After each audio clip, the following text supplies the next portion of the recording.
Unlock your child's potential at SV High School, where learning meets excellence. Enroll now. Taste the daily. Irregular period என்னதான் பண்றது? உங்க பிரச்சனைகளை கட்டுப்படுத்த lion date syrup தினமும் 2 spoon. Sometimes நம்மள்ட்ட case கொடுக்க வரவங்க வந்து அவங்க மனநல பாதிக்கப்பட்டவங்களா கூட இருப்பாங்க. அவங்களுக்கு வந்து தெரியாது நம்மளுக்கு வந்து ஏதோ ஒரு பாதிப்பு இருக்குது, நம்ம அஃபெக்ட் ஆகிருக்கோம் அப்படிங்கிறது தெரியாமையே நம்ம பண்ணுறது கரெக்டு. ஆனால் நம்ம வெளியே சொன்னால் இது நான் சொல்கிறேங்க மேடம், யாருமே நம்ப மாட்டேங்கிறாங்க, ஏற்றுக்க முடியாது, என்ன பைத்தியம்னு சொல்கிறாங்க. பயங்கரமாக பல்லு வலி எனக்கு ரொம்ப வந்துகிட்டே இருக்கும். அதனால வந்து நான் வந்து டாக்டர்கிட்ட போனேன். நான் செக் பண்ணதில் வந்து அவங்க வந்து கண்டிப்பாக பல்லுக்கு வந்து ட்ரீட்மெண்ட் எடுத்துக்கணும். எனக்கு லேசர் ட்ரீட்மெண்ட் தான் பண்ணுறேன்னு சொன்னாங்க. அப்போ லேசர் ட்ரீட்மெண்ட்னா அந்த மாதிரி வலி இருக்காதுல்ல. இவங்க என்னமோ லேசர் ட்ரீட்மெண்ட் பண்ணுறேன்னு சொல்லிட்டு என்னை மயக்க இதில் வந்து என்னை ஏதோ பண்ணிட்டாங்க. அதனால வந்து நான் பண்ணுற ஒவ்வொரு விஷயமும் தெரியுது. எனக்கு வந்து எப்போவுமே வந்து என்னோட ப்ரைவேட் பிளேஸில் வந்து ஏதோ ஒரு டிஸ்டர்பன்ஸ் இருந்துகிட்டே இருக்குது.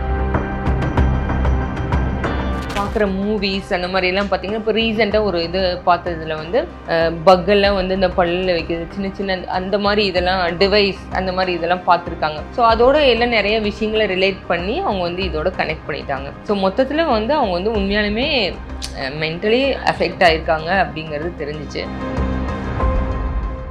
ஐபிசி தமிழ் நேயர்களுக்கு வணக்கம். இன்னைக்கு நம்ம கூட டிடெக்டிவ் யாஸ்மின் மேம் தான் இருக்காங்க. வணக்கம் மேம். வணக்கம். நல்லா இருக்கீங்களா? நல்லா இருக்கேன். நீங்கள் எப்படி இருக்கீங்க? நல்லா இருக்கேன் மேம். Thank you so much. பொதுவாக உங்ககிட்ட கேஸ் கொடுக்க வராங்க இல்லையா, நீங்கள் கேஸ் கொடுக்க வரவங்களை பற்றி என்னைக்காவது அனலைஸ் பண்ணுவீங்களா? அவங்க சொல்கிறதுலாம் உண்மையா இல்லை பொய்யா அப்படின்ற விஷயங்கள்லாம் பார்ப்பீங்களா? இல்லை, அது வந்து ஆட்டோமேட்டிக் தெரியும். அது இன்னும் ஒரு டீம் போட்டு அனலைஸ் பண்ணுறது கிடையாது. ஏன்னா கேஸ் கொடுக்க வரவங்க வந்து அது எப்படி சொல்கிறது, ஒரு எக்ஸ்பீரியன்ஸ், அது வந்து நம்மளுக்கு தெரியும். அவங்க பேசுறது வந்து உண்மையா பொய்யா, கரெக்டான இது தானாங்கிறது நம்மளுக்கு தெரியும். 1-2 கேஸ் அதில் வந்து நம்ம ஏமாறதும் உண்டு. ஏன்னா கரெக்டாக இருக்கிற மாதிரி இருக்கும். ஏன்னா நம்மளும் மனுஷங்க தானே. கேஸ் கொடுக்குறவங்க உண்மையாக தான். பட் ஆனால் கேஸ் பார்க்கும் போது எங்களுக்கு அதோட உண்மைத்தன்மை தெரிஞ்சிடும். நான் உங்கள்கிட்ட லாஸ்ட் டைம் சொன்ன ஒரு கேஸ் மாதிரி தான். எனக்கு கேஸ் கொடுக்குறவங்க சொல்கிற விஷயங்கள் இருக்கும். ஆனால் பட் அவங்களோட அந்த சில விஷயங்கள் மறைச்சிருப்பாங்க. அது வந்து நம்மளுக்கு கேஸ் பார்க்கும்போது தெரிஞ்சிடும். அது ஒன்றும் பெரிய விஷயமும் நம்மளுக்கு அதனால ஒன்றும் இது இல்லை. சம்டைம்ஸ் நம்மள்ட்ட கேஸ் கொடுக்க வரவங்க வந்து அவங்க மனநல பாதிக்கப்பட்டவங்களா கூட இருப்பாங்க. ஆமாம், அவங்களுக்கு வந்து தெரியாது நம்மளுக்கு வந்து ஏதோ ஒரு பாதிப்பு இருக்குது, நம்ம அஃபெக்ட் ஆகிருக்கோம் அப்படிங்கிறது தெரியாமையே நம்ம பண்ணுறது கரெக்டு. ஆனால் நம்ம வெளியே சொன்னால் அது நான் இது நான் சொல்கிறேங்க மேடம், யாருமே நம்ப மாட்டேங்கிறாங்க, ஏற்றுக்க முடியாது, என்ன பைத்தியம்னு சொல்கிறாங்க அப்படின்னு சொல்லுவாங்க. அதில் உண்மையாலுமே மனநல பாதிக்கப்பட்டவங்களும் இருப்பாங்க. பட் அப்படி இல்லாமல் ஒரு விஷயம் யாருக்கும் நடக்காத ஒரு விஷயம் அவங்களுக்கு வித்தியாசமாக நடந்திருக்கலாம். எனக்கு இப்போ இந்த இதுலேயே இருக்கிறதுனால வந்து எனக்கு நிறைய விஷயம் தெரியும். இந்த மாதிரிலாம் கேஸ் பார்க்கும்போது நடக்காத விஷயங்களும் நடக்கிறது நான் பார்த்துருக்கேன். அதனால வந்து எனக்கு புரிஞ்சுக்க முடியும், இல்லை இப்படி இருக்கலாம், இந்த பொண்ணுக்கு இவங்களுக்கு ஏதாச்சும் தப்பு நடந்திருக்கலாம். இது வந்து மற்றவங்க வந்து இதை பற்றி ஒன்றும் தெரியாதுன்னு கேட்கும்போது பைத்தியம் மாதிரி உளருது, இப்படியெல்லாம் நடக்குமா அப்படின்னு நினைக்கிறதுக்கு வாய்ப்பு இருக்கிற மாதிரி கேஸும் கொடுப்பாங்க. நாங்கள் கேஸ் பார்க்கும்போது அவங்க சந்தேகப்பட்ட மாதிரி ஏதாச்சும் அவங்க பாதிக்கப்பட்டிருப்பாங்க. அதாவது மனதளவில் பாதிக்கப்பட்டவங்களும் இருக்காங்க, அப்படி இல்லாமல் உண்மையாலுமே எஃபெக்ட் ஆனவங்க. இப்போ என்னை யாரோ ஃபாலோ பண்ணுறாங்க, எங்கள் வீட்டில் நான் பேசுகிறதெல்லாம் வந்து தெரியுது, அக்கம் பக்கத்து இருக்கவங்க தெரியுது, என்ன ஒருத்தவங்க பர்டிகுலராக நோட் பண்ணுறாங்க, இந்த மாதிரி என்னை பற்றின வீடியோ வெளியே வந்திருக்கு, இப்படியெல்லாம் கேஸ் கொடுப்பாங்க. இந்த கேஸ் கொடுக்கறதுல நிஜமாலுமே அவங்க வந்து பார்க்குறவங்க எல்லாருமே நம்மளை நோட் பண்ணுறாங்க, நம்மளை கவனிக்கிறாங்க அப்படின்னா ஏதாச்சும் அவங்க வந்து யாருக்கும் தெரியாது ஏதாச்சும் ஒரு சீக்ரெட்டாக தப்பு பண்ணியிருக்கலாம். அதோட மனசில் வந்து அந்த ஒரு கில்ட்டி ஃபீல் இருந்துகிட்டே இருக்கும். அந்த கில்ட்டி ஃபீல்னால வந்து எங்கே போனாலும் எதை பார்த்தாலும் ஊரில் எங்கேயோ நடக்கிற ஒரு விஷயம் வந்து நம்மளுக்கும் இப்படி நடந்திருக்கும், ஏதோ ஒரு வீடியோ ஏதோ ஒரு ஃபோட்டோஸ் யாரோடதும் எங்கேயாவது லீக் அவுட் ஆகிருக்கலாம், அதனால ஒரு பெரிய பிரச்சனை நடந்திருக்கலாம், அது நியூஸாக வந்திருக்கலாம். இவங்க அந்த மாதிரி ஏதாச்சும் ஒரு தப்பு பண்ணியிருந்திருப்பாங்க. அது வந்து இந்த மாதிரி நம்மளை இப்படி இதனால தான் பார்க்குறாங்க போல இருக்குது, ஐயோ என்னமோ அப்படிலாம் நினச்சி எங்கிட்ட கேஸ் கொடுக்குறவங்க இருக்காங்க. இதில் உண்மையாலுமே அப்படி நடந்ததும் இருக்குது, இல்லை அவங்களோட கற்பனையாகவும் இருக்குது. அப்படி ஒரு கேஸ் வந்து ஒருத்தவங்க ரீசெண்டாக வந்து கொடுத்தாங்க. இந்த மாதிரி எனக்கு வந்து பயங்கரமான, நான் அன்மேரிடாக அந்த லேடிக்கு வந்து எப்படியும் ஒரு 40-45 இயர்ஸ் அந்த மாதிரி இருக்கும். நான் அன்மேரிடு, நான் மேரேஜே பண்ணிக்கல, பேரண்ட்ஸ் எல்லாம் இறந்துட்டாங்க, யாருமே இல்லை, கூட பிறந்தவங்களும் யாருமே இல்லை, நான் தனியாக தான் இருக்கேன். பட் நல்ல ஜாபில் இருந்தாங்க, ஒரு நல்ல ஒரு வேலையில் இருக்கேன் நான். எனக்கு ஆனால் வந்து பயங்கரமாக பல்லு வலி எனக்கு ரொம்ப வந்துகிட்டே இருக்கும். அதனால வந்து நான் வந்து டாக்டர்கிட்ட போனேன். நான் டாக்டர்கிட்ட போய் எனக்கு செக் பண்ணதில் வந்து அவங்க வந்து கண்டிப்பாக பல்லுக்கு வந்து ட்ரீட்மெண்ட் எடுத்துக்கணும் அப்படின்னாங்க. எனக்கு வந்து சாதாரணமாகவே வந்து ரொம்ப எதுனாலும் வலினாலே ஏதாச்சும் வலிக்குது, ஊசி இந்த மாதிரி இதெல்லாம் ரொம்ப பயப்படுவேன் நான். அப்போ நான் வந்துட்டு இல்லை எனக்கு வலியே இல்லாத மாதிரியான எனக்கு ஏதாச்சும் ட்ரீட்மெண்ட் பண்ணுங்கன்னு நான் சொன்னேன். சொல்லும்போது டாக்டர் சொன்னாங்க, இல்லை பல்லு வலியை வந்து அனுபவிக்கிறீங்க, அப்போது ஒரு ட்ரீட்மெண்ட்டுங்கிறது ஒரே ஒரு தடவை தான் வந்து அதுக்கு உண்டானது, பெருசாக ஒன்றும் வலி இருக்காது. பட் அந்த ஒரு ஒரு ட்ரீட்மெண்ட் ஒரு சர்ஜரி பண்ணுற லெவலில் இருக்குது உங்களோட இது. அது பண்ணும் போது அதுக்குண்டான பெயின் இருக்க தானே செய்யும் அப்படின்னா, இல்லை எனக்கு எந்த பெயினும் தெரியக்கூடாது, இந்த பெயினும் மறைஞ்சிடணும் போயிடணும், அதே சமயத்தில் எனக்கு நீங்கள் சர்ஜரி பண்ணும் போதுமே வந்து எனக்கு எந்த பெயினுமே தெரியக்கூடாது அப்படின்னு சொல்லியிருக்காங்க. சொல்லும் போது இவங்க ரொம்ப தொடர்ந்து சொல்லிகிட்டே இருக்கும்போது, இல்லை நீங்கள் யாராவது ஒருத்தவங்கள கூட கூப்பிட்டு வாங்க, கூப்பிட்டு வந்து இதை பற்றி நீங்கள் ஃபுல்லாக டிஸ்கஸ் பண்ணிவிட்டு அதுக்கப்புறம் ஓகேனா பண்ணிக்கலாம் அப்படிங்கும்போது இவங்களும் சரின்னு சொல்லிட்டு இவங்க ஃப்ரெண்டை கூட்டிகிட்டு போயிருக்காங்க. கூட கூப்பிட்டு போகும்போது இவங்க வந்துட்டு இதே மாதிரி தான் வலி இல்லாமல் பண்ணணும் அப்படிங்கும்போது, சரி நான் இதை பற்றி என்ன பண்ணுவோன்னு உங்களுக்கு நான் சொல்கிறது ஒரு மாதிரி பயமாக இருக்கும், உங்கள் ஃப்ரெண்டுக்கிட்ட வந்து நான் டீட்டெயிலாக இந்த சர்ஜரி எப்படி இருக்கும் என்ன இதுன்னு சொல்கிறேன், நீங்கள் அதுக்கப்புறம் அவங்க உங்ககிட்ட நான் டாக்டராக இருந்து சொல்கிறத விட அவங்க சொல்லும் போது உங்களுக்கு அது ஓகே கம்ஃபர்டபுள்னால் நீங்கள் வாங்க அப்படின்னு சொல்லிட்டு சொல்லியிருக்காங்க. உடனே சரி நீங்கள் வெளியிருங்கன்னு சொல்லிட்டு அவங்க ஃப்ரெண்டுக்கிட்ட வந்து இதில் அவங்க வந்து ரொம்ப பயப்படுறாங்க. ஸோ அந்த சர்ஜரி அப்படிங்கிறதுக்கு உண்டான இது வந்து ஒரு மயக்க மருந்து மாதிரி கொடுக்கலாம். நார்மலாக வந்து பல்லுக்கு அப்படிங்கும்போது அந்த இடத்துல மட்டும் அந்த மறுத்து போகிற மாதிரியான ஒரு இன்ஜெக்ஷன் கொடுத்து தான் பண்ணுவோம். ஸோ அது அந்த ஆஃப்டர் ட்ரீட்மெண்ட்க்கு அப்புறம் கொஞ்சம் அந்த பெயின் அது ஹீல் ஆகிற வரைக்கும் இருந்துட்டு தான் இருக்கும், வலி இருந்துட்டு தான் இருக்கும். ஆனால் இவங்க ரொம்ப பயப்படுறாங்க, நீங்கள் அது என்ன இதுன்னு பார்த்துக்கணும், பட் ரொம்ப இன்ஃபெக்ஷன் ஆகிருக்கு, அது வந்து அவங்களுக்கு நம்ம ஏதாவது பண்ணி தான் ஆகணும் அப்படின்னு சொல்லவும், எங்கிட்ட வந்து இந்த ஃப்ரெண்டு சொன்ன விஷயம்லாம் தெரில, எங்கிட்ட வந்து இந்த பொண்ணு சொன்னது வந்து அந்த லேடி வந்து எங்கிட்ட கேஸ் கொடுத்தது வந்து இந்த மாதிரி நான் போய் சர்ஜரி பண்ணிட்டேன், பல்லுக்கு சர்ஜரி பண்ணிட்டேன், பட் அந்த இடத்துல வந்து எனக்கு ஏதோ ஒன்று ஃபிக்ஸ் பண்ணிட்டாங்க, என்னோட பல்லுலையே வந்து பண்ணிட்டாங்க, அதனால வந்து நான் பண்ணுற ஒவ்வொரு விஷயமும் தெரியுது, எனக்கு வந்து எப்போவுமே வந்து என்னோட சீக்ரெட் ப்ரைவேட் பிளேஸ்ல வந்து ஏதோ ஒரு டிஸ்டர்பன்ஸ் இருந்துகிட்டே இருக்குது. ஸோ அவங்க வந்து எனக்கு ஏதோ ஒன்று அந்த மாதிரி பண்ணி அவங்க வந்து இது கம்ப்யூட்டர் மூலிமா டெக்னிக்கலாக என்னை வந்து டிஸ்டர்ப் பண்ணுறாங்க அப்படிங்கும்போது எனக்கு அவங்க சொல்லும் போது கண்டிப்பாக அவங்க ஒரு மாதிரி எஃபெக்ட் ஆயிருக்காங்க அப்படிங்கிறது தோணுச்சு. பட் இருந்தாலுமே அவங்க வந்து ஒரு நல்ல ஜாபில் இருந்தாங்க, ஒரு நல்ல பொசிஷனில் இருக்காங்க, ரொம்ப மெச்சூர்டாக பேசினாங்க. இந்த சொல்கிற விஷயம் மட்டும் ரொம்ப சைல்டிஷாக இருந்துச்சு. அப்போ நாங்கள் இருந்துட்டு இல்லை அப்படிலாம் வந்து ஒரு இது வாய்ப்பே கிடையாது, இல்லைங்க ஏதோ ஒரு சம்திங் பண்ணியிருக்காங்க, இன்னமும் ஏதோ ஒரு சில சமயம் சர்ஜரியிலே ஏதாச்சும் ஒரு சைடு எஃபெக்ட்ஸ் மாதிரி ஒவ்வொரு இது நடக்கும், அது ஒவ்வொருத்தர் ஒவ்வொரு மாதிரி ஃபீல் பண்ணுவாங்க, அந்த மாதிரி இருக்கும் அப்படின்னு சொல்லி நாங்கள் நினச்சோம். இல்லை மேடம் கண்டிப்பாக நீங்கள் அந்த கேஸ் எடுத்துக்கணும், எனக்கு வந்து அந்த இடத்துல வந்து இந்த மாதிரி வந்து கண்டுபிடிச்சு தர சொன்னாங்களா, ஏதாவது ஃபிக்ஸ் பண்ணியிருக்காங்களா, அந்த ஹாஸ்பிட்டலில் என்ன நடக்குது, அந்த கிளினிக்கில் என்ன நடக்குது அப்படிங்கிறத கண்டுபிடிச்சி கொடுங்க அப்படிங்கிற மாதிரி கேஸ் கொடுத்தாங்க. அப்போ இவங்க தொடர்ந்து சொல்லும் போது எங்களுக்கு என்னென்னா அந்த ஹாஸ்பிட்டல் பற்றின சப்போஸ் அந்த மாதிரி ட்ரீட்மெண்ட் போனால் அவங்க என்ன இதே மாதிரியான ஒரு பேஷண்ட் ட்ரீட்மெண்ட் போனால் என்ன மாதிரி இதாகும், அதை சொல்லி இப்படி தான் நடந்துச்சுன்னு என் சைட்லேருந்து சொல்லும் போதாவது அட்லீஸ்ட் அவங்க கிளியர் ஆவாங்க.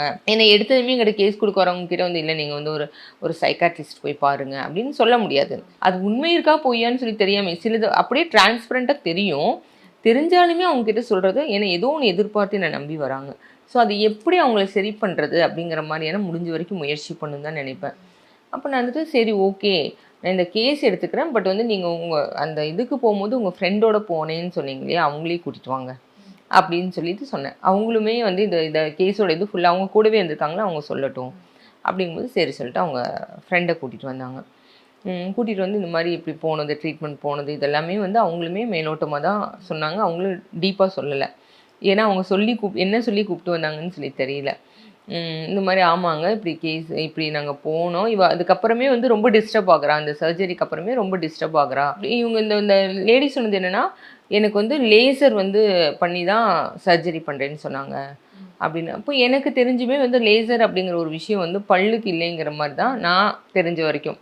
எனக்கு லேசர் ட்ரீட்மெண்ட் தான் பண்ணுறேன்னு சொன்னாங்க. அப்போ லேசர் ட்ரீட்மெண்ட்னா அந்த மாதிரி வலி இருக்காதுல்ல, இவங்க என்னமோ லேசர் ட்ரீட்மெண்ட் பண்ணுறேன்னு சொல்லிட்டு என்னை மயக்க இதில் வந்து என்னை ஏதோ பண்ணிட்டாங்க, எனக்கு பண்ணது டிஸ்டர்ப் ஆகுது அப்படின்னு. அப்போ நாங்கள் என்ன நினச்சோம், ஏதோ ஒரு மிஸ்டேக் ஆகிருக்குமோ, சப்போஸ் சர்ஜரியில் கூட ஏதாச்சும் மிஸ்டேக் ஆகிருக்கலாம், என்ன ஏதுன்னு சொல்லிட்டு நம்ம இந்த கேஸில் எந்த லெவல் போக முடியுதோ அந்த லெவல் பண்ணுவோம் அப்படிங்கிற மாதிரி தான் நாங்கள் இந்த இன்வெஸ்டிகேஷன் எடுத்துக்கிட்டோம். எடுத்து நாங்களுமே வந்து ஒரு உண்மையாலுமே அந்த மாதிரி ப்ராப்ளம் இருக்கிற மாதிரியான ஒரு இதை க்ரியேட் பண்ணி ஒரு ஒரு எங்கள் டீம்லேயே அந்த மாதிரி ப்ராப்ளம் கிட்டத்தட்ட அந்த மாதிரி ப்ராப்ளம் இருக்குதுன்னா பல்லு பிரச்சனை மேக்ஸிமம் எல்லாத்துக்கும் இருக்கும். அந்த மாதிரி இதை வந்து ஒரு ஒரு விஷயத்தை க்ரியேட் பண்ணி ஒருத்தவங்களை வந்து அதே மாதிரி ப்ராப்ளம் இருக்கிறவங்க வச்சு அந்த ட்ரீட்மெண்ட் எங்களுக்கு வந்து அந்த ஹாஸ்பிட்டலுக்குள்ளே வரதுக்கு உண்டான ஆக்சஸ் பண்ணுறதுக்கு உண்டான ஒரு ரீசன் வேணும். ஸோ அதுக்கான அந்த இதெல்லாம் எடுத்து நாங்களுமே ரெகுலர் இது பண்ணி பார்த்தோம். ஸோ பண்ணி பார்த்ததில் வந்து ஒரு அங்கே அந்த இதுக்குள்ளே கிளினிக்குள்ளே இருக்கிற ஒரு ஒரு ஸ்டாஃபேவே வந்து நாங்கள் வந்து எங்களுக்கு சப்போர்ட்க்கு எடுத்துக்கிட்டோம், உள்ளே இருக்கிற விஷயத்தெல்லாம் எடுக்கணும்னு சொல்லிட்டு. ஸோ இந்த பேஷண்ட்டோட ஐடி நம்பர் இதெல்லாம் கொடுத்து என்ன நினச்சிங்கும் போது அவங்க வந்து ரொம்ப ஸ்டார்டிங்லேருந்தே பயந்தாங்க.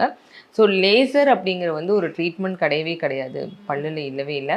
அவங்க ரொம்ப பயந்தனால டாக்டர் வந்து ஃபஸ்ட்டு வந்து சரிங்க லேசரில் அவங்க ஃப்ரெண்டு தான் கூட ஒரு ஃப்ரெண்டு வந்தாங்க, அவங்க தான் சொன்னாங்க லேசர் ட்ரீட்மெண்ட் மாதிரி பண்ணி ஈஸியாக பண்ண முடியும், எப்படியாவது அந்த சர்ஜரி பண்ணால் போதும், அதுக்கு ஒத்துழைக்கணும்னு சொல்லி அவங்க ஃப்ரெண்டு தான் சொன்னாங்க. ஸோ அதனால் டாக்டர் வந்துட்டு லேசர் ட்ரீட்மெண்ட் வேணாலும் பண்ணிக்கலாம் அப்படிங்கிற மாதிரி சொன்னாங்க. பட் நாங்கள் லேசர் பண்ணலை, நார்மல் சர்ஜரி மாதிரி தான் அனஸ்தீசியா கொடுத்தா பண்ணோம். ட்ரீட்மெண்ட் டைமில் வந்து லேடி ஸ்டாஃப்ஸ் இந்த மாதிரிலாம் மேக்ஸிமம் இருந்தோம் நாங்கள்லாம். அப்படிலாம் அது ஒரு ரொம்ப ஃபியூ மினிட்ஸ் எவ்வளவோ ரொம்ப கம்மியான ஃபியூ மினிட்ஸ் இருக்கிற மாதிரியான ஒரு சர்ஜரி தான். பயங்கரமாக இன்ஃபெக்ஷன் ஆயிருந்துச்சு அவங்களுக்கு. அதனால வந்து அந்த சர்ஜரி மாதிரி பண்ணி தான் வந்து அந்த பல்லு வந்து அந்த ரூட்டில் இருந்தே பயங்கரமாக இன்ஃபெக்ஷன் ஆனால் அந்த இதெல்லாமே கம்ஸ் இதெல்லாமே ரொம்ப அஃபெக்ட் ஆகிருந்துச்சு. அதனால் அவங்க அந்த வழியில் இருந்தனால அதுக்குண்டான டேப்லெட்ஸ் அதெல்லாம் அதுக்கப்புறம் நாங்கள் கொடுத்தோம். ஸோ அதுக்கப்புறமே அந்த மாதிரி 2-3 தடவை வந்தாங்க எங்கள் கிளினிக் வந்து இந்த மாதிரி நீங்கள் என்னமோ பண்ணிட்டீங்க, எனக்கு என்னென்னவோமெல்லாம் பண்ணுதுன்னு சொன்னாங்க. அவங்க என்ன பண்ணுதுன்னு சொல்லி கேட்டால் ஓப்பனாகவே சொல்லலை. ஸோ இது நாங்கள் எங்கள் கிளினிக்லேயுமே வந்து அதெல்லாமே பேசிகிட்ருப்போம், இது வந்து ஒரு வித்தியாசமாக இருக்குது, ஒரு ட்ரீட்மெண்ட் கொடுத்ததுக்கு இவங்க ரொம்ப பெரிய இஷ்யூ பண்ணுறாங்கன்னு சொல்லிட்டு. ஏன்னா அவங்களுமே வந்து ஒரு நல்ல போஸ்ட்டில் இருக்காங்க, அது எல்லாமே எங்களுக்கு தெரியுங்க மேடம். ஆனால் வந்து அவங்க வந்து ரெகுலராகவே வந்து அவங்க அந்த அந்த ஹாஸ்பிட்டல்லையே வந்து எல்லாத்துக்கும் தெரியுது, இந்த அம்மாவை இந்த கேஸ் வந்து சொன்னாலே வந்து தெரியுது. இது எல்லாமே வந்து நாங்கள் ரெகுலராகவே வந்து நிறையா கேஸ் பார்த்துருக்கோம், இந்த அம்மாவை பற்றி எல்லாருக்குமே தெரியும். ஸோ ரொம்ப அஃபெக்ட் ஆகிருக்காங்க அவங்க. வேறு ஏதோ இது வந்து இல்லை நீங்கள் வேறு நாங்கள் மறைமுகமாக எங்கள் டாக்டர் சொல்லி பார்த்தாங்க, நீங்கள் வேறு ஏதாச்சும் டாக்டர்கிட்ட வேணாலும் நான் சஜஸ்ட் பண்ணுறேன், நீங்கள் போய் பாருங்கன்னு சொன்னாலும் அவங்க ஒத்துக்கவே இல்லை, பயங்கரமாக சண்டை போட்டு போயிட்டாங்க மேடம் அப்படி சொன்னாங்க. ஸோ நாங்கள் டிடெக்டிவ் மாதிரி அந்த மாதிரிலாம் காமிச்சிக்கலாம், எங்கள் டீம்லேருந்து ஒரு பொண்ணு தான் நாங்கள் அனுப்பிட்டோம். அந்த மாதிரி காமிச்சிக்காமல் சும்மா என்ன நடந்துச்சு ஃப்ரெண்ட் அப்படிங்கிற மாதிரினா ஒரு இன்வெஸ்டிகேஷன் போகணும். ஸோ இது முழுக்க பார்க்கும்போது தான் வந்து தெரிஞ்சா உண்மையாலுமே மனநலமா பாதிக்கப்பட்டிருக்காங்க. இந்த விஷயத்தினால பாதிக்கப்பட்டாங்க இல்லை அதுக்கு முன்னாடி இருந்தே அவங்களுக்கு அதுக்கு முன்னாடி இருந்து எந்த மாதிரி பாதிப்பு இல்லை, நல்ல வேலை பண்ணுறவங்க, நல்ல ஒரு கரெக்டான ஒரு பொசிஷனில் இருக்காங்க, சொசைட்டியில் ஒரு நல்ல ஒரு மரியாதையான ஒரு இடத்துல தான் இருக்காங்க, தனியாக இருக்காங்க. சைக்கலாஜிக்கலாக அதை மீறியும் அவங்களுக்குள்ள பர்சனலாக ஏதாச்சும் அஃபெக்ட் ஆகிருக்கலாம். ஸோ மேரேஜ் ஆகாமல் இருக்கிறது ஒன்று, ஏதாச்சும் அவங்களுக்குள்ள ஏதோ ஒரு ஃபீலிங் இருக்கலாம். அது வந்து சில விஷயத்தோட கனெக்ட் பண்ணி, ஏன்னா இப்போ லேசருங்கிறது வந்து சொல்லி டாக்டர் வந்து லேசர் பண்ணிக்கலான்னு அவங்க ஃப்ரெண்டு சொன்னனால அந்த மாதிரி சொல்லியிருக்காங்க அவங்கள சர்ஜரிக்கு கொண்டு வரதுக்காக. பட் ஆனால் லேசர் அப்படிங்கிறது இல்லைங்கிறது அவங்க அதுக்கப்புறம் அவங்க ஒவ்வொரு இடத்துல வேறு நிறைய டென்டிஸ்ட்டை போயிருக்காங்க, போகும்போது லேசர் எல்லாம் ஒன்றும் பல்லுக்கு பண்ணவே முடியாது அப்படின்னு சொல்லியிருக்காங்க. அது சொன்னனால இவங்க சப்போஸ் அதையெல்லாம் வச்சு நம்மள்ட்ட பொய் சொல்லி நம்மளுக்கு ஒரு சர்ஜரி பண்ணியிருக்காங்க அப்படிங்கிற மாதிரியான ஒரு விஷயம் அவங்கள அஃபெக்ட் பண்ணியிருக்கலாம். அவங்களுக்கு நடக்கிற ஏதோ ஒரு விஷயம் அவங்க எதோடையோ கனெக்ட் பண்ணி, ஸோ அந்த ஒரு 45 மேலே இருக்கிறவங்களுக்கு அந்த மெனோபாஸ் அந்த மாதிரியான ஒரு இதில் இருப்பாங்க.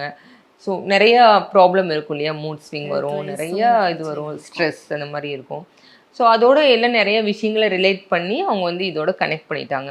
ஸோ மொத்தத்தில் வந்து அவங்க வந்து உண்மையாலுமே மென்டலி அஃபெக்ட் ஆகிருக்காங்க அப்படிங்கிறது தெரிஞ்சிச்சு. நாங்கள் இது மீறியும் பார்த்தது வந்து அவங்களுக்கு வந்து நாங்கள் சொல்லணும், நாங்கள் கேஸ் பார்க்குறோம் அப்படிங்கிறது வந்து அவங்களுக்கு ஒரு திருப்தி. நாங்கள் வர சொல்லிவிட்டு அவங்க ஃப்ரெண்டையும் வர சொன்னோம், 2 பேரையும் வர சொல்லிவிட்டு இந்த மாதிரி நடந்த விஷயத்த சொன்னோம். உங்கள் ஃப்ரெண்டுக்கிட்ட வந்து டாக்டர் எல்லாமே சொல்லியிருக்காங்க, உங்கள் ஃப்ரெண்டு தான் உங்ககிட்ட சொல்லலை அப்படிங்கும்போது அவங்க சொன்னாங்க, ஆமாம் மேடம், ஏன்னா இவ ஒத்துக்கவே மாட்டேங்கிறா, சர்ஜரி பண்ணலாம் ஒரு நார்மலான ஒரு அனஸ்தீசியா கொடுத்து பண்ணுவாங்கன்னு சொன்னால் இல்லை அப்படி சொல்லிட்டு பயந்துட்டு இருந்தேன். அதனால தான் சரி ஒரு லேசர் மாதிரி ஒரு ட்ரீட்மெண்ட் அப்படி சொன்னால், லேசர் வந்து ஈஸியான ஒரு ட்ரீட்மெண்ட் எல்லாத்துக்கும் தெரியும், அதனால நான் தான் கன்வின்ஸ் பண்ணினேன், நான் தான் அப்படி டாக்டர்கிட்டையும் சொன்னேன், இது ஒரு நார்மலான விஷயம் தான், பட் இதில் எதுக்கு இப்படி ரொம்ப அஃபெக்ட் ஆகுறான்னு சொல்லி தெரியல அப்படின்னாங்க. அப்போ நான் சொன்னேன், இது ஒன்றுமே இல்லை, அது நாங்கள் வந்து உங்களை மாதிரியே ப்ராப்ளம் இருக்கிறவங்கள வச்சே நாங்கள் ஃபுல் அண்ட் ஃபுல் செக் பண்ணிட்டோம். அந்த ஹாஸ்பிட்டலில் எல்லாமே ஒழுங்காக தான் நடக்குது, கரெக்டான ட்ரீட்மெண்ட் எல்லாமே, நல்ல டாக்டர், எந்த ஒரு பிரச்சனையும் இல்லை, உங்களுக்கு அப்படி ஒரு விஷயம் நடக்கிறதுக்கு சாத்தியமே இல்லை. உங்களுக்கு ஏதாச்சும் ஒன்று பாதிச்சிருக்கலாம், நீங்கள் என்ன மாதிரி படம் பார்ப்பீங்க, என்ன மாதிரியான விஷயங்கள், உங்களோட டைம் எப்படியெல்லாம் பாஸ் பண்ணுவீங்க அப்படியெல்லாம் கேட்கும்போது அவங்க பார்க்குற மூவிஸ் அந்த மாதிரிலாம் பார்த்தீங்கன்னா, இப்போ ரீசெண்டாக ஒரு இது பார்த்ததுல வந்து ஸோ ஒரு சின்ன சின்ன பக்கெல்லாம் வந்து இந்த பல்லில் வைக்கிறது, சின்ன சின்ன அந்த மாதிரி இதெல்லாம் டிவைஸ் அந்த மாதிரி இதெல்லாம் பார்த்துருக்காங்க, சர்ஜரி பண்ணி வச்சுக்கிறது. ஸோ அது எல்லாமே அவங்களுக்கு ஒரு கன்ஃபியூஸ் ஆகி நம்மளுக்கு இப்படி நடந்திருக்கலாமா, ஏன்னா ஏற்கனவே அவங்களுக்கு ஒரு பயம், அதனால் நம்மளுக்கு இப்படியெல்லாம் நடந்திருக்குமோ அப்படிங்கிற மாதிரி ரொம்ப வித்தியாசமாக இருந்துச்சு. பட் இந்த மாதிரி வித்தியாசமாக நிறைய பேர் வருவாங்க, எல்லா கேஸும் எடுக்க முடியாது. இது இவங்களோட அவங்க ஒரு நல்ல ஒரு பொசிஷனில் இருக்கிறதுனால வந்து வேறு ஏதாவது தப்பு நடந்துக்கிறது அவங்க சில சமயம் அவங்களுக்கு நம்மக்கிட்ட கன்வே பண்ண தெரியாது, சொல்ல தெரியாமல் அவங்களா கற்பனையில் சிலதெல்லாம் சொல்லுவாங்க, வேறு ஏதாவது ஆனால் தப்பு நடந்திருக்கும். ஸோ அப்படியே ஏதாவது நடந்திருக்குமோ அப்படிங்கிற மாதிரி அர்த்தத்தில் தான் நாங்கள் கேஸ் பார்த்தோம். ஆனால் அப்படிலாம் எதுவுமே இல்லைங்கிறது நாங்கள் சொன்னோம். ஒரு சின்ன ஒரு கவுன்சிலிங் வெளியே போங்க, நீங்கள் ஏதாச்சும் ஒரு நல்ல சைக்காட்ரிஸ்ட் பாருங்கள். ஸோ சைக்காட்ரிஸ்ட்டை பார்க்கறதுனால நம்ம வந்து மென்டலி அஃபெக்ட் ஆகிருக்கும் ரொம்ப அப்படின்னால ஒன்றும் காரணம் இல்லை, நிறைய ரீசனுக்கு போகலாம், உங்களுக்கு நிறைய விஷயம் அதில் தெரிய வரும் அப்படின்னால சொல்லி அவங்கள கன்வின்ஸ் பண்ணேன். ஆனால் அவங்க அதை புரிஞ்சுக்கிட்டாங்களா? புரிஞ்சுக்கிட்டாங்க. ஸோ என்ன எங்கிட்ட என்னோட இதில் வந்து ஒரு பெரிய ப்ளஸ் என்னன்னு சொல்லி கேட்டிங்கன்னா, என்ன பர்டிகுலராக வந்து பார்க்கணும்னு நினச்சி வரவங்க வந்து சொன்ன பேச்சு கொஞ்சம் கேட்டுப்பாங்க. ஓகே. சில பேர் வந்து கேட்க மாட்டாங்க, ஒத்துக்கவே மாட்டாங்க, சில பேர் வந்து புரிஞ்சுப்பாங்க.